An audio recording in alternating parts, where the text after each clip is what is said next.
I loved in math class where you'd be working on a math problem and the teacher would be like, okay, here's a formula for you, right? It was like being given a cipher, it was like the most powerful thing. And I thought, what if there was a cipher for people?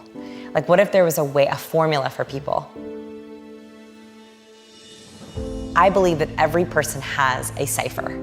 They have a set of values that you can solve about them, that if you turn it in the right ways, you can figure out how to figure out their motivations, how to figure out their values, how to speak to them so that they'll listen, how to make them feel loved.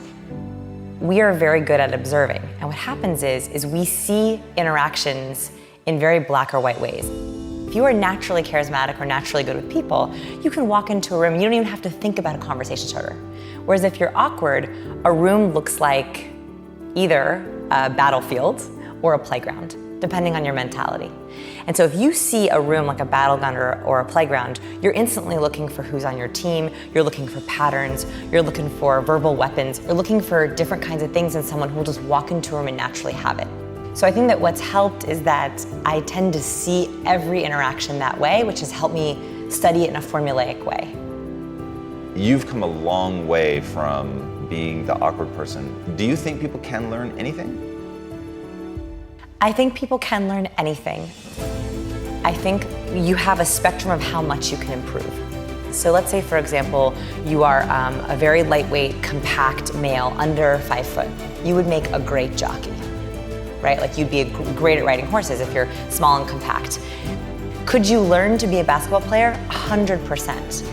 But your ability or your percent improvement is only going to be able to improve so much, and you're going to have to work much harder for that compared to, say, a 6'7" man who's going to have to work a little bit less hard to be able to dunk shots because he just is closer to the net. I think if you think about it that way, it's how much work do you have to do to get there.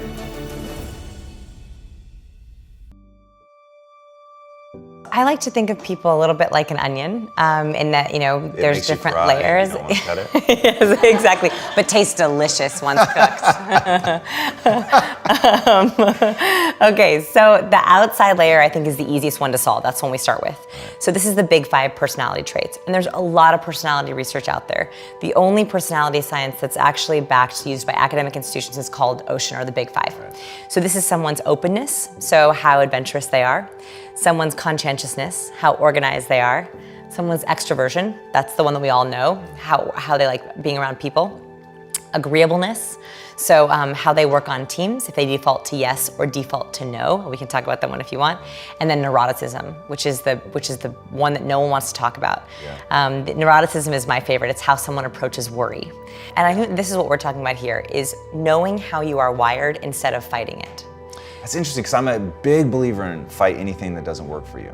But you talk. What if we talk about optimize? Okay. So I think what I see a lot, and this is with personal development, and I'm a self-help addict, right? Like I love every personal development book. I love like self-help and transformation. The problem is that if we feel like we can change everything, we also might not optimize for how we are naturally wired. That's interesting. So the way that I like to think about it is every step in the book, I teach a scientific principle, I tell a story, teach a scientific principle, then I give you 3 steps. Almost always step number 1 is you, right? Is figure out how you're wired before you work on someone else. It's like in a flight, they always tell you, put your oxygen mask on before you fix someone else. It's the same thing, like figure out your own wiring first. And I think this is what we're talking about here, is knowing how you are wired instead of fighting it. The pressure to fit in can be overwhelming, and this affects a lot more people than I think people realize. According to the Anxiety and Depression Association of America, social anxiety disorder affects 15 million adults, otherwise known as 6.8% of the US population. If you or someone you know are feeling the pressures of social anxiety, reach out to your family doctor or therapist to get help.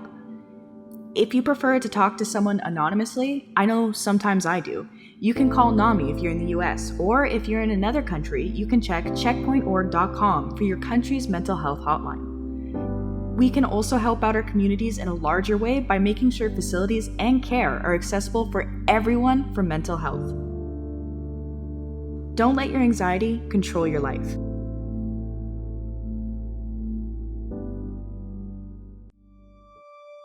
How you self-soothe.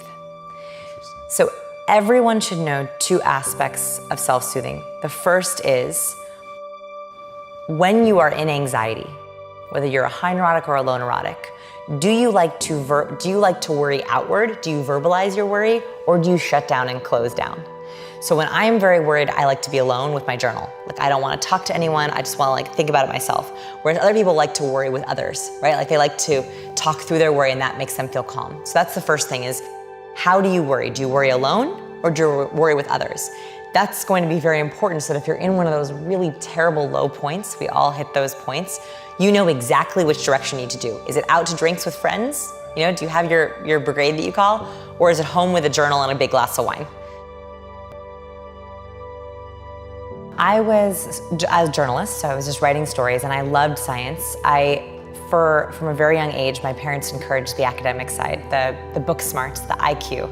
And I think I totally forgot about the people smart side, the PQ thing. So I had all this ability to read 20-page academic studies and find some usable nugget. So I started to write about that for different blogs and journals out there. And I realized that the one thing that could differentiate me, anyone could write an article about science. But one thing that could change what I was writing is if I tested things on myself. So I either became a human guinea pig, or I was able to actually do research in the real world. Because most studies are based on 20 college seniors who want academic credit for a psychology class. They're not representative of the whole population. So the biggest mistake that I think couples fight about, they have the same fights over and over again, is they need to ask for help, but they have no idea how to ask for it. And by the way, if you don't go through this, that's how you get complete breakdowns. Because it's just bottling it up. They don't know where to go, how they deal with it. And that's how you get someone who's like yelling and running around before everyone shows up to try to get things fixed, when actually they're really worried about the emotionals. So when it comes to happiness, we might have learned a pattern in college or in childhood or in our 20s, or when we were broke, or when we were out of a job, or whatever that was. Even though the shocks aren't there anymore, we stay in the same position because that's how we've always learned to be. And so when it comes to happiness, way more than personality, way more than decoding people, I think that we can absolutely change our entire happiness orientation. I think we can unlearn our helplessness to learn to help ourselves.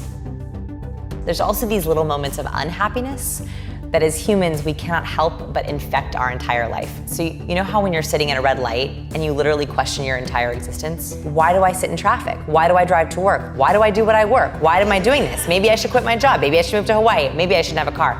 That's what happens, So one of the hacks that I have found works really well is taking those small moments and turning them into what I call gratitude totems. So a totem is like a symbol or something to remind you of something. So I have a red light by my house that I get stopped at every single day. It doesn't even matter what time of day. And I used to yell at this red light. I would curse at it. And then I realized, wait a minute. This light causes me so much unhappiness. I have such a hard time being grateful. Every Oprah magazine ever says, be more grateful. Who has time to be grateful, right? No one has time to do that. But now I have time. So whenever I am stopped at that red light, for the entire red light, I think about every single thing I'm grateful for. And now I get upset if I do not hit it. Because I know that every time I pull up to that red light, I have a minute and a half just to think about all the things I'm grateful for. Check, I got my gratitude off. I feel nice and good. I flipped a very unhappy moment for me that makes me question driving and cars and my life, and turned it into something that actually makes me very appreciative.